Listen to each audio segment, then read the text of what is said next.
तो दोस्तों आज हो गया 20 जनवरी 2023। यूपी से देश दुनिया की सभी ताज़ा बड़ी खबरें लेकर आए सिर्फ आपके लिए खबर को शुरू करते हैं। उससे पहले चैनल को अब तक सब्सक्राइब ना किया हो तो फटाफट चैनल सब्सक्राइब कर दें, लाइक कर दें, शेयर कर दें ताकि इसी तरह की बड़ा हर रोज देख सके। चलिए शुरू करते हैं आज की पहली बड़ी खबर। प्रधानमंत्री नरेंद्र मोदी ने कर्नाटक में होने वाले विधानसभा चुनाव के लिए पार्टी के अभियान की शुरुआत करते हुए कहा है कि भाजपा सरकार ने वोट बैंक के ऊपर विकास को प्राथमिकता दी है और राज्य को डबल इंजन विकास दिया है। प्रधानमंत्री नरेंद्र मोदी ने गुरुवार को अपनी यात्रा के दौरान कांग्रेस के गढ़ माने जाने वाले यादगीर जिले में सिंचाई, पेयजल और राष्ट्रीय राजमार्ग विकास परियोजनाओं से संबंधित विभिन्न परियोजनाओं का शिलान्यास और उद्घाटन किया। आपको बता दें कि विधानसभा चुनाव के लिए राज्य में सत्तारूढ़ बीजेपी का मुकाबला कांग्रेस से है। भारतीय कुश्ती महासंघ के अध्यक्ष और भारतीय जनता पार्टी के सांसद बृजभूषण शरण सिंह पर खिलाड़ियों के यौन उत्पीड़न के आरोपों का मामला तुल पकड़ता जा रहा है। आपको बता दें कि बृजभूषण शरण सिंह पर लगे आरोपों और विरोध प्रदर्शन के बीच जम्मू कश्मीर के पूर्व मुख्यमंत्री और नेशनल कॉन्फ्रेंस के अध्यक्ष फारूक अब्दुल्ला ने गुरुवार को सरकार से तुरंत कार्रवाई करने की मांग की है। साथ ही उन्होंने कहा है कि इससे हमारे मुल्क पर धब्बा लगता है। कुश्ती संघ के खिलाफ खिलाड़ियों के प्रदर्शन पर सियासत भी तेज हो गई है। कांग्रेस ने केंद्रीय मंत्री स्मृति ईरानी और भारतीय जनता पार्टी पर सवाल उठा दिए हैं। आपको बता दें कि हाल ही में रेसलर विनेश फोगाट और साक्षी मलिक ने WFI के अध्यक्ष बृजभूषण सिंह पर यौन उत्पीड़न के आरोप लगा दिए थे।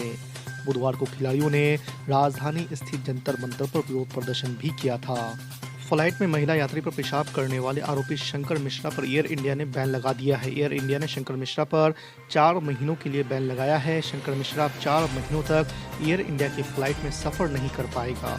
आपको बता दें कि इस बात की जानकारी एयरलाइन की ओर से दी गई है। दिल्ली महिला आयोग के अध्यक्ष स्वाति मालीवाल को कार से घसीटे जाने का मामला सामने आया है। दरअसल एक नशे में धुत एक कार चालक ने दिल्ली में एम्स गेट नंबर 2 के सामने स्वाति मालीवाल को 10 से 15 मीटर तक घसीटा। इस मामले पर अब दिल्ली के मुख्यमंत्री अरविंद केजरीवाल का बयान सामने आया है।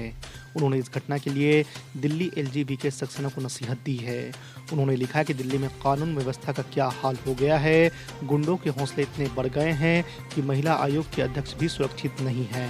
इलाहाबाद हाई कोर्ट ने वाराणसी के ज्ञानवापी परिसर में मिली शिवलिंग आकृति की कार्बन डेटिंग के माध्यम से साइंटिफिक सर्वे के मामले में आर्कियोलॉजिकल सर्वे ऑफ इंडिया गुरुवार को जवाब नहीं दाखिल कर सकी। ASI ने जवाब दाखिल करने के लिए कोर्ट से और वक्त दिए जाने की मांग की है।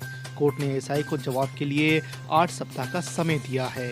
कोर्ट ने वाराणसी की अदालत को 20 मार्च के बाद ही सुनवाई करने का निर्देश दिया है। समाजवादी पार्टी के राष्ट्रीय अध्यक्ष अखिलेश यादव ने कहा कि भाजपा सरकार अपने झूठ के ताने बाने से लोगों को भ्रमित करने की चाहे जितनी भी कोशिश कर ले, अब जनता के बीच उसकी सच्चाई खुल चुकी है। 6 साल से भाजपा सरकार में छुपाई गई भ्रष्टाचार की परतें एक एक करके खुलने लगी है। सपा प्रमुख ने गुरुवार को कहा है कि अरबों के निवेश का दावा करने वाली यूपी की भाजपा सरकार काऊ मिल्क प्लांट का बजट तक नहीं दे पा रही है, जिससे डेयरी संचालक और पशुपालकों का लाखों का भुगतान अटका हुआ है। बिहार के मुख्यमंत्री नीतीश कुमार ने वर्ष 2024 के लोकसभा चुनाव में विपक्षी एकता को लेकर देश भर के उनके दौरे की चर्चा के सवाल पर कहा कि कोई बुलाएगा तो हम वहां जाएंगे। मेरी अपनी कोई ख्वाहिश नहीं है, हम कुछ नहीं चाहते हैं। हम एक ही चीज़ चाहते हैं कि ज़्यादा से ज़्यादा विपक्ष के लोग एकजुट हो और आगे बढ़े, यही देश के हित में है। ऑल इंडिया मजलिस इत्तेहादुल मुस्लिमीन के प्रमुख असदुद्दीन ओवैसी ने एक बार फिर से भारतीय जनता पार्टी और RSS पर निशाना साधा है। असदुद्दीन ओवैसी का कहना है कि RSS और BJP हरे रंग से नफरत करती है, तो वही उन्होंने ये भी कहा है कि हम तो हर रंग में ढल जाने वाले लोग हैं। भारत जोड़ो यात्रा का नेतृत्व कर रहे कांग्रेस सांसद राहुल गांधी जम्मू कश्मीर के श्रीनगर स्थित ऐतिहासिक लाल चौक पर भारतीय तिरंगा झंडा नहीं फहराएंगे। खुद कांग्रेस पार्टी ने इसकी जानकारी दी। जम्मू कश्मीर के अखिल भारतीय कांग्रेस कमेटी प्रभारी और पार्टी की सांसद रजनी पाटिल ने मंगलवार को कहा कि राहुल गांधी 30 जनवरी को श्रीनगर में कांग्रेस मुख्यालय पर भारतीय तिरंगा झंडा फहराएंगे, न कि लाल चौक पर। भाजपा के राष्ट्रीय अध्यक्ष JP नड्डा का कार्यकाल 1 साल के लिए बढ़ा दिया गया है। भाजपा की राष्ट्रीय कार्यकारिणी बैठक के दूसरे दिन रक्षा मंत्री राजनाथ सिंह ने ये प्रस्ताव पेश किया, जिसे सर्वसम्मति से पारित कर दिया गया है। JP नड्डा को सेवा विस्तार मिलने की घोषणा होम मिनिस्टर अमित शाह ने की है। उन्होंने इस दौरान JP नड्डा के कार्यकाल में भाजपा को मिली सफलताओं का भी जिक्र किया है। अमित शाह ने कहा है कि हमें उम्मीद है कि 2024 के आम चुनाव में भाजपा PM नरेंद्र मोदी और अध्यक्ष JP नड्डा के नेतृत्व में 2019 से भी बड़ी जीत हासिल करेगी।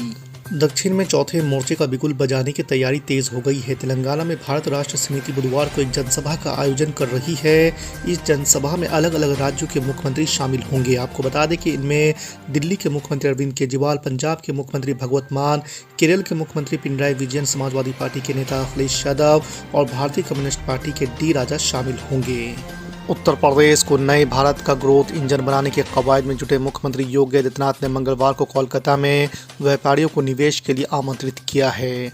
आपको बता दें कि होटल ओबराय ग्रैंड में उत्तर प्रदेश सरकार द्वारा आयोजित कार्यक्रम में बंगाल के उद्योगपतियों और निवेशकों ने हिस्सा लिया। मुख्यमंत्री ने उत्तर प्रदेश को निवेश के दृष्टिकोण से अपार संभावनाओं वाला राज्य बताया है। बिहार में रामचरितमानस को लेकर जारी सियासी घमासान के बीच बीजेपी नेता सुशील मोदी ने तेजस्वी यादव पर हमला बोला है। उन्होंने कहा है कि हिंदुओं का अपमान करने वाले शिक्षा मंत्री चंद्रशेखर को तेजस्वी यादव बचा रहे हैं, जबकि मुख्यमंत्री नीतीश कुमार ने उनसे अपना बयान वापस लेने के लिए कह चुके हैं।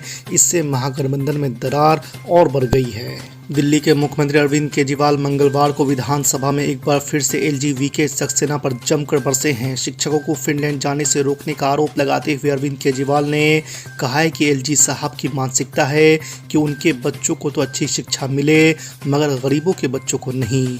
केजरीवाल ने यह भी कहा है कि कल केंद्र में आम आदमी पार्टी की सरकार हो सकती है और उनका एलजी होगा। नोबेल पुरस्कार से सम्मानित अमर्त्य सेन की तारीफ से पश्चिम बंगाल की मुख्यमंत्री ममता बनर्जी काफी गदगद नजर आ रही है। ममता बनर्जी ने सोमवार को कहा कि सेन की सलाह उनके लिए आदेश है।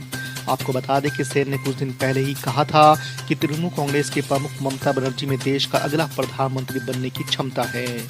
ममता बनर्जी ने कहा है कि अर्थशास्त्री दुनिया भर में मशहूर बुद्धिजीवी है और उनका ज्ञान हमें रास्ता दिखाता है और उनकी सलाह मेरे लिए एक आदेश है। सोमवार को भाजपा के राष्ट्रीय कार्यकारिणी का पहला दिन था। इस दौरान किन बातों पर चर्चा हुई इसकी झलक भाजपा नेताओं ने दे दी है। भाजपा ने अपनी राष्ट्रीय कार्यकारिणी के दौरान जिन दो चीजों पर नजर गड़ा रखी है वो है 2023 के विधानसभा चुनाव और मिशन 2024। यही वजह है कि भाजपा की कार्यकारिणी के दौरान एक खास एक्सरसाइज पर ध्यान दिया गया। ये एक्सरसाइज थी चुनावी राज्यों के दिग्गजों से रिपोर्ट कार्ड की मांग। गुलाम नबी आजाद की नई नवेली डेमोक्रेटिक आजाद पार्टी मजबूत होने के बजाय और टूटती हुई नजर आ रही है। कांग्रेस के सीनियर नेता जयराम रमेश ने सोमवार को ट्वीट करके जो बात कही है उससे निश्चित तौर पर आजाद की टेंशन बढ़ने वाली है। उन्होंने कहा कि गुलाम नबी आजाद की पार्टी के और नेता मंगलवार को कांग्रेस में वापस आएंगे। भाजपा नेता सैयद शाहनवाज हुसैन को रेप केस में बड़ा झटका लगा है। ये झटका सुप्रीम कोर्ट ने दिया है। कोर्ट ने दिल्ली हाई कोर्ट के आदेश को चुनौती देने वाली शाहनवाज की याचिका को खारिज कर दिया है। आपको बता दें कि शाहनवाज के खिलाफ 2018 में रेप का आरोप लगा था। इस मामले में ट्रायल कोर्ट ने एफआईआर दर्ज करने का आदेश दिया था। बाद में दिल्ली हाई कोर्ट ने इस आदेश को बरकरार रखा था। मैनपुरी से डिंपल यादव की जीत के बाद सपा में वापसी कर चुके शिवपाल यादव को समाजवादी पार्टी में बड़ी जिम्मेदारी दिए जाने की चर्चा एक बार फिर से तेज हो गई है। सोमवार को शिवपाल यादव से उनके आवास पर मिलने पहुंचे सपा के राष्ट्रीय अध्यक्ष अखिलेश यादव की मुलाकात के बाद अलग अलग मायने निकाले जा रहे हैं।